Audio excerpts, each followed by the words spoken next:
বনু খুজাআ একটা গোত্র ছিল।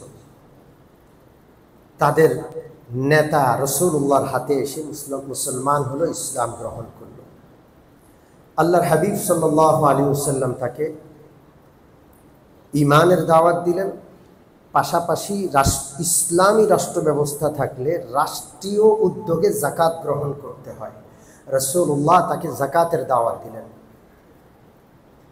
তো ওই নেতা সাহেব বললেন যে ইয়া রাসূলুল্লাহ, আমি আমার এলাকায় গিয়ে দাওয়াত দিচ্ছি, যারা যারাই মুসলমান হবে সকলের কাছ থেকে আমি যাকাত উসুল করে রাখব।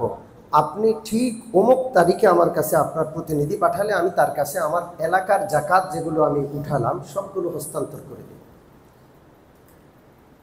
এই নেতা গোত্রে এসে দাওয়াতি কাজ করলেন, বেশ কিছু মানুষ মুসলমান হলেন, তাদের কাছ থেকে যাকাত উসুল করে জমা করে রাখলেন। কিন্তু নির্দিষ্ট দিনে রাসূলুল্লাহ সাল্লাল্লাহু আলাইহি ওয়াসাল্লামের কোনো প্রতিনিধি যাকাত গ্রহণ করতে আসলো না। তারা অপেক্ষায় অপেক্ষায় সারা দিন পার হয়ে গেল।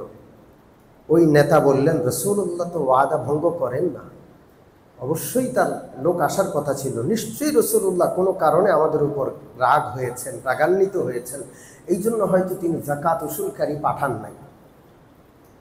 তখন তারা দলে বলে রওনা করছে যে আমরা মদিনায় সবাই যাব, যাকাতগুলো নিয়েই চলি। রওনা করছে। বিষয়টা কি ঘটল? রাসূলুল্লাহ একজনকে যাকাত উসুল করার জন্য পাঠালেন। লোকটা সাহাবী, কিন্তু কিছুটা মানসিক রোগী টাইপের। সে যাকাত উসুল করার জন্য খুজাআ গোত্রের কাছাকাছি এসে দেখলো লোকজন দল বেঁধে দাঁড়ায় আছে। আসলে লোকজন দাঁড়াইছে রাসূলুল্লাহর প্রতিনিধিকে স্বাগত জানানোর জন্য। আর এই লোক মনে করলো যে আমার সাথে আমাকে মনে হয় হত্যা করবে, সব দেখি দাঁড়ায় আছে লাইন ধরে। এই লোক ভয়ে সেখান থেকে চলে গেল। দূর থেকে এই গোত্রের লোকগুলোকে সারিবদ্ধভাবে দাঁড়ানো দেখে সে ভয় পেয়ে চলে গেল।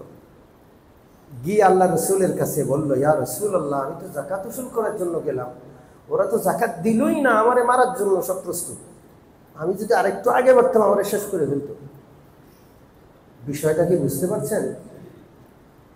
আল্লাহ রসুল সাল্লাল্লাহু আলাইহি ওয়াসাল্লাম খুব রাগান্বিত হলেন, খুব গুসা হলেন, আর সাথে সাথে যুদ্ধের বাহিনী তৈরি করলেন। যাও ওই গোত্রের সাথে গিয়ে বোঝাপড়া করো। রাসূলুল্লাহর বাহিনী অস্ত্রে শস্ত্রে সজ্জিত হয়ে বনু খুজাআ গোত্রের দিকে আসছেন। পথে ওদের সাথে দেখা, কিরে আমরা যাচ্ছি ওদের কাছে, ওরা দেখি এখানে চলে আসছে, ব্যাপার কি? কয় আপনারা কেউ আসেন নাই, আমরা রাসূলুল্লাহর কাছে যাচ্ছি, রাসূলুল্লাহ কোনো নারাজ হলো কিনা, আমরা যাকাতের টাকা নিয়ে যাচ্ছি। কি বলো?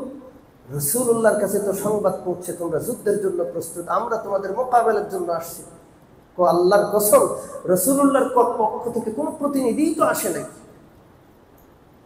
উভয় দল রাসূলুল্লাহর কাছে মদিনায় গেলেন এবং আল্লাহ রসুলের কাছে তারা আসল ঘটনা খুলে বললেন। আর সব ঘটনা যখন রাসূলুল্লাহর সামনে প্রকাশ পেল, তখন এই আয়াতটা নাজিল হলো, সূরাতুল হুজুরাতের 6 নম্বর আয়াত। আল্লাহ তাআলা বলছেন, তোমাদের কাছে এক ব্যক্তি খবর পৌঁছাইলো, চিলে কান নিয়ে গেছে, বাস কান তালাশ করতেছে, একটু হাত দিয়ে দেখে না কান আছে কিনা। এমন হয় কি হয় না? আল্লাহ রসুলকে বলতেছে, খবরদার, কোনো এক ব্যক্তি এসে একটা কথা শুনলে, এক ব্যক্তি কথা বললেই সেই কথা শুনে কোনো সিদ্ধান্ত নেবেন না যতক্ষণ না পর্যন্ত বাস্তবতা যাচাই বাছাই না করবেন। আজকের দুনিয়াটা এমন হয়ে গেছে, রাসূলুল্লাহ একটা ভবিষ্যৎবাণী দিয়েছিলেন, কিয়ামতের আগে এমন একটা সময় আসবে মানুষ এক পক্ষের কথা শুনে বড় বড় সিদ্ধান্ত নিয়ে ফেলবে। এখনকার সাধারণ মানুষ তো দূরের কথা, সুপ্রিম কোর্ট, হাইকোর্টের বিচারপতিরা পেপার পত্রিকা পড়ে, সাংবাদিকদের প্রতিবেদন পড়ে সেখানে ফয়সালা দিয়ে বসে, উভয় পক্ষের বর্ণনা শুনে না।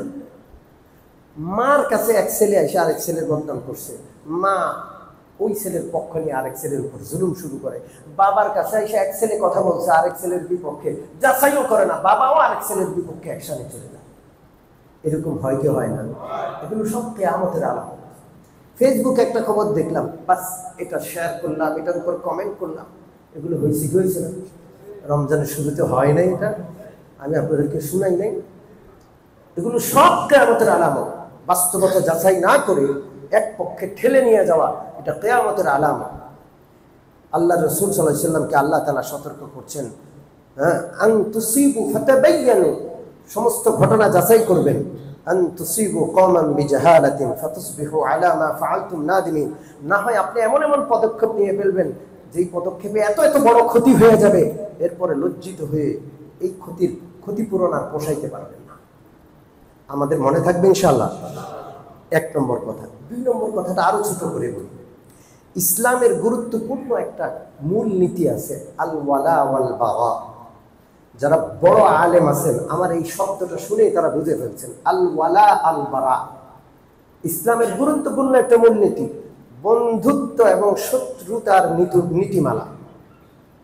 ইসলামে বন্ধুত্ব আছে, শত্রুতাও আছে। সবাই আল্লাহর বন্ধু না, পৃথিবীতে কেউ আল্লাহর বন্ধু আছে, আল্লাহর দুশ্মনও কেউ আছে, আছে না নাই? যারা আল্লাহর দুশ্মন আপনি তাদেরকে আপনার বন্ধু ভাবলেন, হইল? জোরে বলেন।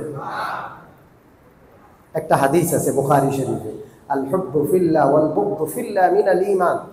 আল্লাহর জন্য মহাব্বত করা, আল্লাহর জন্য শত্রুতা রাখা, এটা ঈমানের অংশ। আপনি খুব ভালো মানুষ, আপনি বলেন আমার সাথে কারো শত্রুতা নাই, সবাইকে আমি ভালোবাসি, কত ভালো, আল্লাহর চেয়েও ভালো হয়ে গেলেন। অথচ আল্লাহ বলছেন লা তাত্তাখিযু আদুব্বি ওয়া আদুব্বাকুম আউলিয়া, ও মুসলমানেরা, আমার দুশমন, তোমাদের দুশমন যারা, তাদেরকে তোমরা অভিভাবক বানাইও না, বন্ধু বানাইও না। তাহলে আল্লাহর দুশমন আছে না নাই? হ্যাঁ, আল্লাহর দুশমন, নবীর দুশমনকে আপনি দুশমন মানতে হবে। আপনি কথা বলতে পারেন না যে সবাই আমার বন্ধু। আল ওয়ালা ওয়াল বারা, এটা খুবই গুরুত্বপূর্ণ। বন্ধুত্ব এবং শত্রুতা দুটোটাই থাকতে হবে। এটা কেন বললাম?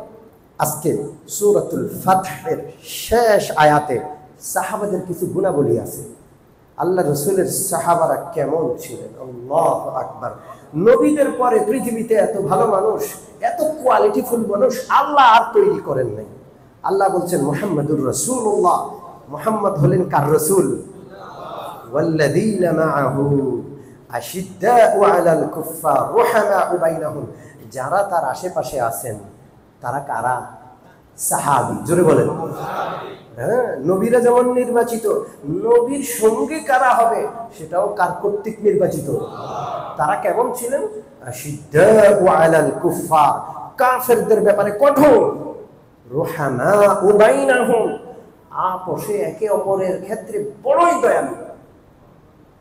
আমরা উল্টো হয়ে গেছি, মুসলমানদের ক্ষেত্রে খুব খুব রাগান্বিত, আর কাফেরদের ক্ষেত্রে খুব ওরা ভালো, ওরা এমন, ওরা তেমন, ওদের দেশটা ভাল লাগে, ওখানে চলে যেতে বলে স্যার, ওখানের ভিসা পাইলে যেন জান্নাতের টিকিট পাইছে। এরকম আছে কি না? নাই।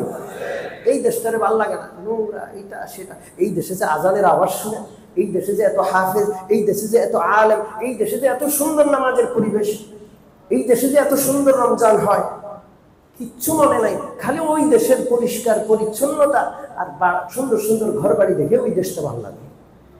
সম্মানিত মুসল্লিয়ানে কেরাম, আল ওয়ালা ওয়াল বারা খুবই গুরুত্বপূর্ণ। আল্লাহ যাদেরকে শত্রু মানতে বলেছেন তাদেরকে শত্রু মানা, যাদেরকে বন্ধু বানাইতে বলেছেন তাদেরকে বন্ধু ভাবা। রাজি আছি? আল্লাহ যেন কবুল করে।